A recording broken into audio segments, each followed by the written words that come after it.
Hello and welcome. Today we have a tournament game analysis. Many of you have requested me to recap one of my tournaments, and I've chosen one of my most recent tournaments, my best ever tournament, to be honest, the European Individual Chess Championship of 2024, played in Montenegro.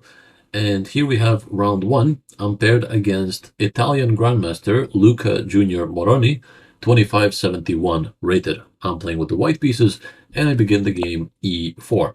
Recently, I've switched to the e4 repertoire, so let's see how it works for me. After c6, my repertoire against the Caro-Kann defense is the exchange Caro-Kann. d4, d5, and now we exchange the pawn on d5.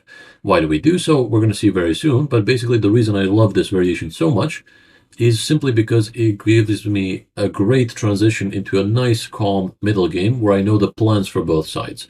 That's essentially the whole purpose of the opening, in order to get to a middle game where you know what to do. So here, after e takes d, c takes d, we get into a very familiar structure. This is called the Carlsbad pawn structure. So it's typical for its half-open e file versus half-open c file.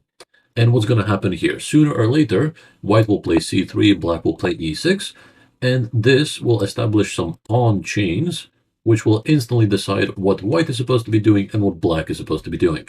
So according to white's pawn structure, they should be attacking kingside. According to black's pawn structure, they should be attacking queenside. This follows the principle, attack in the direction of your pawn chain. I'm going to leave a link to that video where I explain that. But for now, this is the point of this opening. This is also something that I learned from ChessMood, so a quick shout out to them. If you want to improve even faster, check the link in the description for my referral code. Game continues, bishop to d3. I'm just trying to get all my development on as soon as possible, but there's a bit of a nuisance here. There's a bit of a detail. Why bishop d3? Why not knight f3? Why not knights before bishops? Well, this is opening preparation, which goes quite deeply, but the idea of this bishop d3 is simply to not allow the white bishop here, the light square bishop, to get out of its pawn chain. So white is trying to achieve the following. They're trying to make black play e6, at which point this light square bishop will stay inside of the pawn chain for pretty much the rest of the game. And we will play against this bad bishop. That's going to be our strategy long term. So that's what we're trying to achieve with our early move order, because if we were to play knight f3, they could easily play bishop g4, get out of the pawn chain, and then close it, and black would have a much easier game than otherwise. So coming back, bishop to d3, my opponent plays knight to c6, attacking my pawn, and that is a threat that I have to deal with. I can't rely on this discovered attack, because bishop to b5 would just get captured. So if I just play nothing, he plays knight to d4, I play bishop b5, he just takes it and says thank you. So I have to deal with this threat. The way I do so is with pawn to c3, just making sure that my pawn chain is nice and connected, while also avoiding any perhaps early tricks and dominating the knight from afar. That's also another key aspect of chess strategy. When you place a pawn 3 squares away from a knight, it dominates the knight quite nicely, which means essentially to take away the knight's aggressive squares. So I don't have to worry about this knight anymore, as my 2 pawns here are doing very, very well to limit that knight. Game continues. They go queen to c7. So now black has already many options in this position. One of the most common ones is just knight f6, keep developing, but this would allow me to play bishop to f4, placing my bishop on a nice long open diagonal. This is actually the idea of queen c7, not to allow me to play bishop to f4, while also, in some variations, preparing the move e5, a strong central thrust, which would cause dynamic play right out of the gate. However, this would not be the greatest of moves, simply because pawn structure-wise, after I take and they recapture with the knight, their d pawn will be isolated. So black fully knows this, and they are essentially preparing to play e5 in a lot of variations, at which point we just enter a isolated queen's pawn structure, which is neither good or bad, it's just imbalanced and carries its own ideas. We're going to save that for another video, though. Game continues, knight e2. I'm trying to get bishop f4, and while also continuing development and preparing castling. My opponent plays bishop to g4. Very logical move. So now that I've sort of cut off my queen, they take the advantage of the moment in order to go place their bishop outside of the pawn chain, as we mentioned. And essentially they're placing a pin on my knight. And now that my knight is pinned, The way I deal with that is simply ignoring it. And there's a neat little trick here. This is still very much opening preparation, so I castle. They pretty much play e6, and now I go queen e1. This is the ChessMood variation, which I learned from them. So the idea of this queen e1 is quite deep, but essentially, okay, first of all, I unpin. That's not the deep part. The deep part is that I'm threatening to play pawn to f3, after which my opponent has to go back with the bishop, and then I can play queen h4. And queen h4 does one very important thing. We're going to put it on the board so it's not that difficult to visualize. Let's say they just play nothing, just to illustrate this idea. f3, bishop comes back, and queen h4. And now we're putting pressure on this bishop. And when it goes back, here's the main point. This places a pin on the h-pawn. So once we take, they cannot take it back because the rook would fall. So in this case, they would have to go f takes g. And this is not a move that black wants to play, again, in terms of pawn structure, because that would disconnect their pawn chain. So now this e6 pawn would be a backwards pawn. It would be a weakness that we could just start piling up our pieces on. Knight f4, rook e1, and so on. So pawn structure-wise, this is not something that black wants to do, but we're forced them to do it as a count on the count of our pin over here. So this is the idea, the deep idea of queen e1. And the best move against this is bishop takes e2, avoiding this whole chase and ruining of the pawn structure. So just taking this and just saying, oh, I'm going to develop my pieces and I'll have a very solid position. However, my opponent played bishop d6, going into that idea, because actually this is not really a threat. I played f3 anyway. Again, this is still opening preparation. They played bishop to h5. I should mention, if they throw this in between move, this is actually a mistake. Why? Because I would simply slide over it. And now after bishop to h5, we just have queen h4, double attack over here. For that reason, they cannot go bishop takes h2, so they have to go back. But now I complete my idea. Queen h4, and even if the bishop is defended, if they don't go back and suffer this strategically bad trade, if the bishop is defended, we could just force them to do it anyway by bishop to g5, developing a piece and threatening to remove the defender. So now they have to play bishop g6, but then we just take, and again, due to the same pin, they cannot go h takes g. So they have to go f takes g, and the pawn structure has been spoiled, so white has a advantage. For that reason, he played bishop to g6 immediately, I took, and he recaptured. And this is where my theoretical knowledge ends. This is where my book ends at move 11. And now I have to play move 12 all on my own. And I'm starting to think, what do I want to achieve here? So obviously I want to finish development. That's very key. And long term, I would like to play for this weak pawn over here. There's a couple of ways to do that, but I have chosen the move knight f4. Why did I do that? I could have also gone bishop f4. It makes a lot of sense. And then after, for example, knight f6, maybe I just continue developing, maybe I trade, decent position. So there's multiple ways to go about this.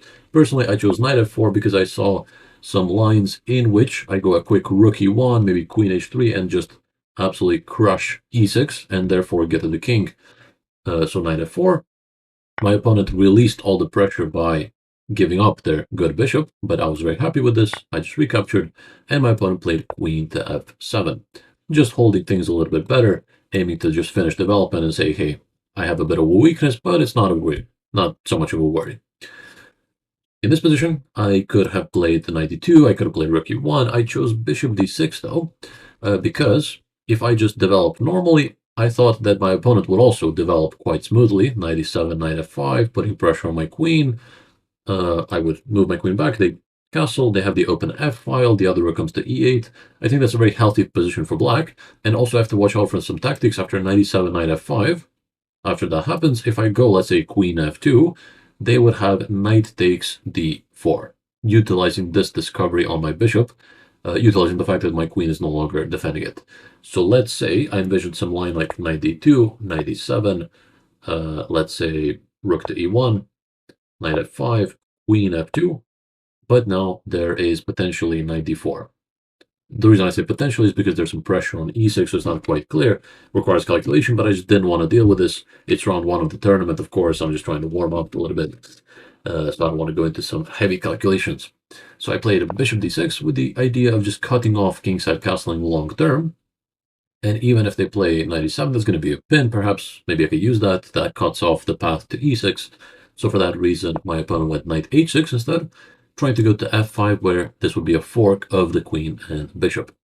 I had foreseen this, and I planned to play bishop a3. This was my maneuver, aiming to say, hey, my bishop on f4 is a little bit clumsy. I would love to have it on a3, where it's defended and doing its thing from afar. Bishops generally love to be far away from the action. So after bishop a3, my opponent plays knight f5 anyway, and I simply go queen f2. Why queen f2? Because it's just a nice safe place for the queen, and I also dominate the knight. Dominating the knight would, in this case, mean to take away all of its squares. I just never have to worry about this knight again. Whereas, for example, if I go queen... So first of all, queen g4 would just run into 93, which is a fork. And if I go queen f4, then I'm under these sorts of discoveries. I don't want to have to deal with that. So just nice safety move, intuitively, queen f2. My opponent decided to play g5. This is the first move that kind of caught me a little bit off guard, because I was expecting them to patch up the e7 square to be able to castle, and then simply get rid of that pin, something like this.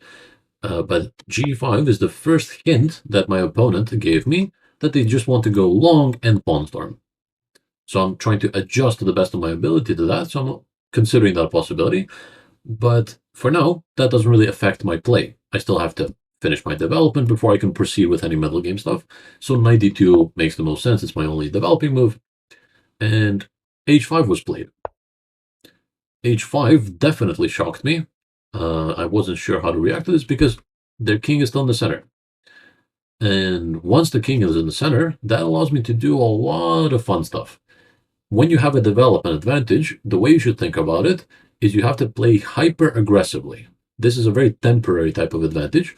So the longer you wait and make sort of slow improvements, the more time they just have to like catch up in development. Even though this is only one move of development advantage, this could be sometimes winning the game. So in this position, try to pause the video and see the most aggressive, crazy move in the position and see if it works. I'm going to spoil the solution in 3, 2, 1. The move I played here is knight to e4. How did I come to this idea? First of all, I'm talking about like hyper aggressive. So that means every check, every capture, every threat must be considered, at least considered, especially because it's a classical game, 90 minutes plus 30 seconds per move, with an additional half an hour at move 40, a lot of time. The average game is like 4 hours or something. So you can freely consider everything. Now, I have no checks. I have no capture, so the only thing I could do is make a threat. So two things came to mind. Either pawn to c4 to try to blast things open in the center. If you can pawn break the center while their king is in the center, that's usually a good thing. So I considered c4, I considered knight b3, knight c5, but that's not fast enough. And then I considered these moves, knight c4, knight e4. And knight e4 does one very important thing. It opens up this battery to the potentially weak queen.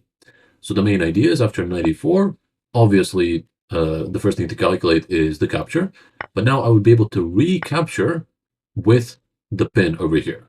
So potentially winning back my piece immediately. Now this requires a lot more calculation, but just to simulate what that would look like if you were with white, I'm going to first do all the calculation with arrows, and then I will do the same calculation to show on the board. So I'm in this position, it's an over-the-board tournament, and I'm just thinking and visualizing, and I'm seeing, okay, one by one, we just have to go knight e4.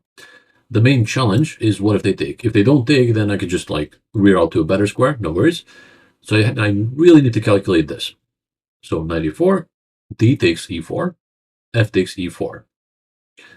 In that position, there's really only one challenge from black that doesn't just lose the piece immediately, and that's the move knight h6. This defends the queen with the pinned piece. So this is the only legitimate way to unpin, and that's the main thing, because if they get away with knight h6, then I'm just down a piece, and that's probably lost. They're going to castle and solidify their position. So I really got to calculate. So from the start, knight e4, d e4, f e4, knight h6, and from there I saw, okay, if I trade queens, my attack is over. Never trade queens when you're attacking. So I saw queen e2. That's a discovery from my rook to their queen. Again, this pawn is on e4. Try to visualize that. So this pawn is on e4, this knight is on h6, and these two are gone. And in that position, I play queen e2. We're going to make it colorful to make it easier. Queen e2 with the idea of discovery on the queen, and also I have a lot of scope for queen b5 or queen takes h5 check. So that's where my intuition went. And from there, there's three variations: queen d7, queen c7, or queen g6. And I went one by one. There's no shortcut. You just have to calculate it out. So starting randomly, let's say queen c7 first. In that position, I have queen takes h5 because the knight is here. Again, remember, knight is here, pawn is here. These are gone. Queen h5 check. And after knight f7, covering against the check and defending the rook, I have the following tactic. Rook takes f7. And now if they take my rook, then I would take their rook. And that's a skewer as well. So white wins. And if they take my queen over here, then I would take their queen on c7. At the end, that's just a giant trade, but I won the knight on f7 in the process, and I would be up 2 pawns at that point, because I took the d pawn and the h pawn in that variation. So that's the first one.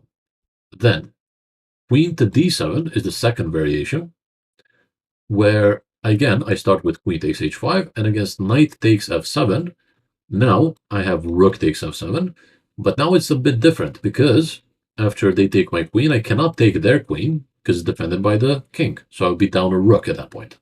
Again, we're going to take a look at all of these later on the board, but just so you can see what I'm experiencing through my calculation, I can't even do arrows because it's over the board, and I'm like, okay, what do I do there? So rook f7, if he takes my queen, I can't take it. Oh, rook f8 is checkmate, because it's protected by my bishop, which is covering the escape square, and his own queen is in the way of his only escape square. Okay, so far, queen c7, I beat this variation. Queen d7, I beat this variation. So only queen g6 left. So again, from the start, knight e4, d4, fe4, knight h6, queen e2, queen g6. And from here I saw, okay, now I can't do any of the queen takes h5 stuff, but now queen b5 check.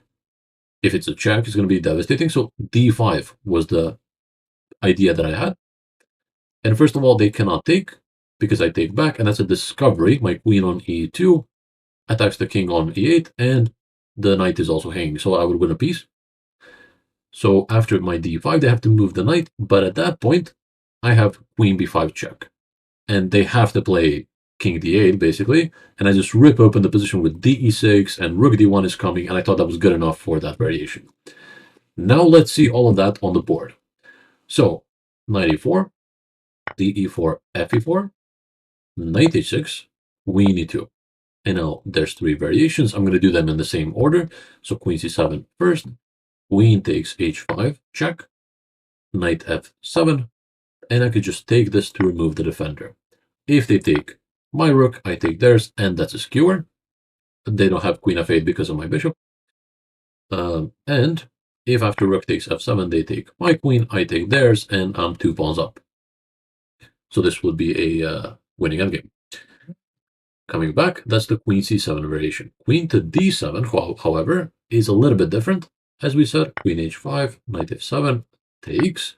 But now, after they take here, if I take the queen, I'm just down a rook for 2 pawns.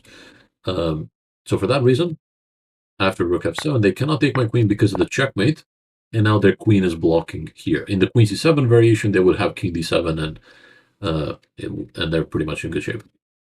So that's the queen d7 variation, and queen g6, finally, we have d5. And they have knight e7 or knight b5, but both of those run into queen b5. Let's take a look at them one by one. So after knight e7, there's queen b5, king d8, and either d takes e with rook d1, or queen b7 is probably the simplest. Attacks here. I'm definitely winning back a piece and more, probably. Or just checkmating by force, it seems, just intuitively. So queen b5 check there, or knight e5, queen b5. Now they have this additional knight d7 move, but that doesn't change really too much because their king is just getting absolutely destroyed here. So either queen takes b7 or queen b4. There's way too many threats to hold this position. So I just kind of intuitively came to the conclusion that I should be able to win this in one way or another, which I think is correct intuition. That intuition you will build just by attacking a lot.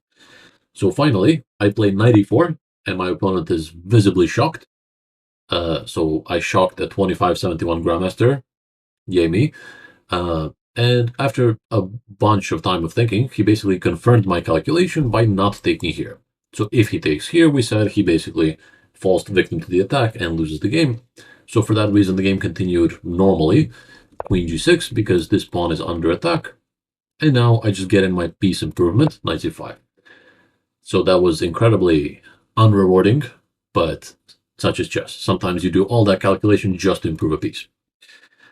Then he castled long, and now comes the middle game battle. Again, my main idea is to exploit this e6 weak pawn, and because it's opposite side castling, I may start thinking about a pawn storm, because they're going to be trying to pawn storm me as well. Rook fe1, getting to the open file. Rook h8, defending the e6 pawn. Rook 81. Why Rook 81? Because I'm seeing that b6 is potentially on the cards, and I would love to be able to play knight d3 to go to the outpost square. Knights love to be on outposts. However, let's say I play nothing, they play b6, knight d3. Now this is a discovery. So again, keep an eye out for tactics every single move. There's no shortcut. And now there's knight fd4. And after they recapture, after I recapture, they would just take here. And in the end, I'm down a pawn. So for that reason, I have to defend the d3 square. I do so with rook 81, just centralizing the rook as well, including all the pieces, but mainly for this idea of knight d3, knight e5. Black continues with g4, continuing their pawn storm, and here I decided to go f takes g4. Why did I do that? Simply because I saw that after take, I have queen f4, and I thought that this gives me enough active play to compensate for the fact that I kind of opened up the h-file. And also I didn't see how my opponent gets to the h-file even, because his rook is tied down to the e6 pawn. So for that reason, I didn't really appreciate this as much as I should have. But generally speaking, in opposite side castling, as a rule, try to keep these files as closed as possible. So minimize pawn trades. Here, by taking, I actually maximized the openness of these files, which later on came back to haunt me. My opponent got a big attack on the h-file, as we're going to see. And let's take a look at what happened next. So after this, knight to d6, rerouting to the e4 square after kicking my knight out. b3, trying to stop knight c4. That was also a potential idea. b6, forcing me to go back, and I don't have any good aggressive options here. After knight a6, I would just get my knight trapped, maybe. So knight d3 to go to the outpost. Knight e4 was played, an outpost of blacks, and trying to attack this pawn. Knight f2, defending this pawn tactically, because after knight to c3, there is rook c1. And I line up just about everything. Black loses a piece. Queen to f5. Now, when your opponent offers a queen trade, a high-rated opponent, chances are that they've done so in a favorable way for them. Whenever you think about trading in chess, always try to get something out of the trade. Never be like, oh, that's just a queen for a queen against a grandmaster. Oh, endgame's probably a draw. That's a common misconception as well. Generally, if you go to an endgame against a high-rated player, that's where they want you. They want to get you to an endgame because that's where they have more experience. So try to avoid your opponent's idea or figure out why they played it. So here it's clear that if I take, after e takes f5, they have improved their pawn structure, and now they have a grip on this outpost, much more so than before. And if I decide to take, they just fix their structure completely. All the black pawns are now connected, and this is a very uneven endgame. Could go either way. But currently, in the before position, we said I have a clear weakness here to play for long term, so that's why I just avoid the queen trade. So always try to get something out of it. In this case, I think black would get something out of it, so I just avoid it. Knight to f6 played. Also not trying to trade equally, always get something out of it. You have to be a bit selfish when you trade. Knight to f6 played, and I just go back to the outpost. Rook to d7. Okay, we have bishop to b2. The point of this move is just to hold on to this diagonal a little bit better, trying to play c4 perhaps, open things up. Simply because if I try to play c4 here, I would run into take, and the d4 pawn would fall. 2 attackers, 1 defender. So for that reason, I'm trying to add another defender. Bishop to b2, king to b7, and rook e2. Just trying to triple up when you attack a weakness, you want to attack it with everything you have. Rook to h8 played, and this is the first interesting moment of the game where I had to spend some time, but unfortunately I'm already at 5 minutes. The rook h8 played. When your opponent gives you a pawn like this, there's been a battle over this pawn the entire game, and now he just says, oh, have it. That's very suspicious, especially against a high-rated opponent. Chances are that he didn't just blunder a pawn in a classical game. So again, pause the video and try to figure out what my opponent has in store for me here. I'm going to spoil the solution in 3, 2, 1. So queen takes e6 is of course a blunder, but the reason why is a little bit complicated because it seems like, oh, I'm gaining a tempo as well. So like if they trade queens, I'm great. Pawn up in an endgame. And if they move the queen away, then I just, fix whatever's wrong with this. The problem is the undefended rook on e2, so rook e7 is going to be the idea, but not immediately because they would hang their queen. So for that reason, they have to go queen h5 in between move in order to get away with tempo. So I don't have time to fix the issue here and just go back and defend everything because I have to deal with this. And once I play g3 or something, then rook e7. And there's no queen move to defend my rook, so for that reason I would have to give up my queen for a knight and a rook, which is unfortunately not worth it. So this would be an interesting position to play. It's not like I'm lost or anything, but I think it's much easier for black to play than white. So for that reason, I trusted my opponent, and I played knight f2. Just going back and stopping knight e4. And I'm also a little bit in time trouble, so I'm just trying to keep things solid until I get to move 40. Currently, it's move 30. Knight f2, g5 played, and I just continue rook d e1, not really recognizing what my opponent is going for. But then my opponent showcases it, queen h7. Not that big of a deal, it seems. However, the only real way to defend this is either queen to g3 or pawn to h3. And pawn to h3 isn't the move that I wanted to play because, again, it would induce pawn trades on the side of my king. So I went with queen g3, which is unfortunately the wrong one. So I should recognize that even after h3, if they just take, I recapture and everything appears to be closed for the time being. No worries. However, I went with queen g3, and I ran into knight h5. And the point is that after I move somewhere, knight f4 is coming, renewing this threat and this threat. So I was like, okay, I'm going to trade queens because I'm already very low on time. And I'm going to make things simpler. And I'm going to go into this endgame where at the end I have knight g4. And in this position, I was like, okay, that actually wasn't so bad. Not at all. Simply because I'm defending this one. And the material imbalance is I have a bishop and a pawn for the rook. So I'm 1 point down, but it's not good to look at just the point system because here also positional aspects must be considered. My opponent has an isolated pawn, a backwards pawn. My pieces are pretty much healthy. This knight is still out of the game because of my pawn structure at the start, remember that. These rooks aren't pointing at much, so white is a lot easier to play. White has playability on their side. Imagine that I go bishop c1 and take this one. I have two connected passers in what's about to be the endgame. So I was very happy with my position all in all, especially because I was in time trouble here. Rook to e7, defending the pawn, and here a bit of a finesse. Instead of going bishop to c1 immediately, allowing rook g8 defense, first I go bishop a3, forcing rook e8, and now bishop c1, because now rook hg8 is a blunder due to knight f6. Small finesse. But I thought that would be enough to win this pawn and then connect with h4, so there's no pins or anything.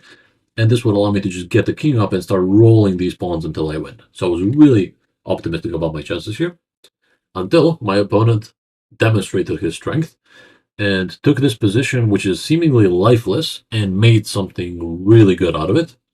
So the rule is that if you're down in static play, if you're behind in static play, then you have to make up for it in dynamic play. The difference is that static play is where basically not much changes. So just like piece improvements or the expected things.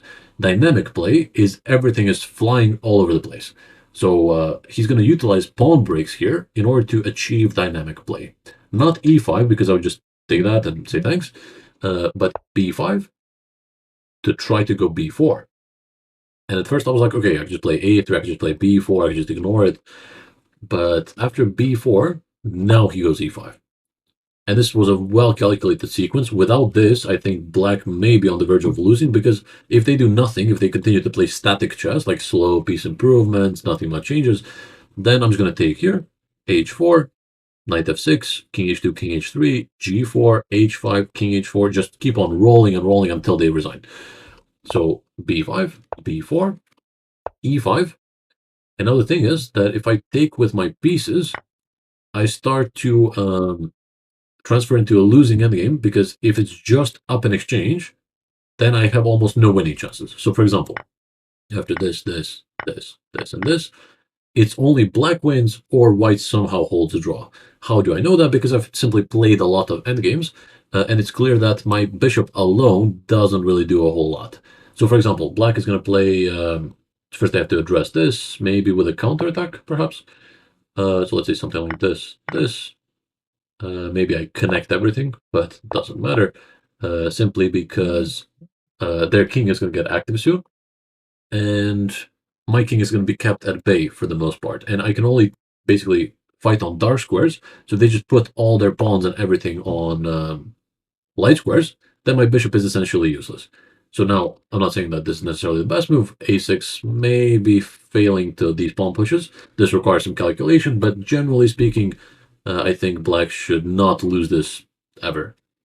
That was just my intuition going forward here, so I thought I need the pieces to continue to try to play for a win. D takes e5, and the whole point is d4, aiming to completely crush all of this structure, crash the entire structure, and after c takes d, knight takes d, a lot of dynamic stuff is happening. Rook to f2, trying to dominate this knight as much as possible, and go to the open file to infiltrate. Knight e6, holding onto the g5 pawn. Rook f7, always try to stay active. And here's another instructive moment. Many players would say, oh, I must keep an eye out on my pawn here. However, that's not quite the case, because we're approaching the endgame, or we already are in one. The difference is a little bit shaky. But in the endgame, king activity is one of the most important parts, one of the most important aspects of chess. So for that reason, king c6, I think my opponent played this in like a minute, not even. He has like 37 minutes on his clock right now, I can see. He played this almost instantly, showing great understanding of the endgame, because this pawn in the long run doesn't really matter as much as his king is going to play a role into taking away my pawns, or this killer e pawn, for example. Whereas a lot of beginner intermediate players would say, oh, I must protect my pawn. That this would lead to their king being cut off and a much more difficult endgame. But my opponent understands the value of king activity. And also, after rook to a7, maybe there's just simply rook a8, like a concrete variation, where either I trade rooks, and in this position, again, I don't have enough pieces, and their king is just starting to roll, so I cannot hope for a victory here. And if I go somewhere away, then simply rook takes a2, they infiltrate me as well. Rook e7 runs into rook e8, same thing, I don't want to trade. So for that reason, bishop e3, trying to take with the bishop. Now he plays a6, knight f6. Very important in the endgame, always stay active. Knight f6, rook d8, rook e7. Every one of my moves, I'm trying to make a threat of some sort, make progress, attack, stay aggressive. Very, very important. Knight f4, h3 played. Why h3? Because I want to activate with king f2 to keep on improving my position, and my main win condition is the e pawn, and I want to help it out. But in order to play king f2, I must protect h2 against rook takes h2. So h3 played, rook to d3, attacking the bishop, and I simply go king f2. That was my idea anyway, but his idea was rook a3, taking out this pawn. So in the endgame, one key question to ask yourself at the start of any endgame or in the middle of it, when you're not sure what to do in the endgame, one key question that has helped me and many of my students is the following: which of my pawns is most likely to promote? That's a very key question, because that is what's going to help you find a direction in the endgame of like, what are you even supposed to do here generally? How are you supposed to do it? So here, white's plan is basically this e pawn. This is the most likely to promote. While for black, it's not the g pawn. It has to go through way too many things. It's one of the queenside ones. So for black, the idea is to eliminate these and push a and b. For me, the idea is to push the e-pawn. And essentially, whoever promotes first has the greatest chance of winning, of course. And the kings play a role because they either stop the opponent's promotion or help your own. That's the idea. Just to have a rough overview of the endgame. Here I go bishop takes f4 because my opponent is threatening to take on a2 and then g2 and everything falls. And also this knight is very annoying in terms of stopping my pawn with various things, while my bishop isn't too useful. So I thought this was a good trade. And this was also a defender of e6. So now I can go rook e6, and this is another important rule. When you're in the endgame, only give checks when it decreases the enemy king's activity. I see a lot of players who just give a check randomly just to give a check because it's either something that you could do or they just like giving checks or they're still stuck in the middle game thought process of like, oh, I need to checkmate. But in the end game, it's near impossible to checkmate. So for that reason, kings must be activated. So here I play rook e6 in order to force them back because the only way they can go is back. King to b7 was played and now rook d6. Why? Just trying to push my pawn. Very straightforward. My opponent finds f3. Very interesting move. Point is that if I take it, I activate his other rook. If I don't take it, then he's going to take me and split up my pawns, making this one weak. So very, very strong move. e6. I'm trying to ignore my opponent to progress to progress my idea. F takes g2. I unfortunately have to take this. I was calculating e7, but in this position e7 fails because of rook takes a2, king to g1 to stop promotion, and rook takes h3, funnily enough. And there's no stopping rook h1, even if I promote, even if I give some checks, there is no way to stop this. So I have to probably give, maybe there's a perpetual check or not, but I don't know. I'm still playing for the win, of course. My idea is to promote this, force him to go up his rook, and then knight and rook versus rook should be winning as long as I have some pawns left.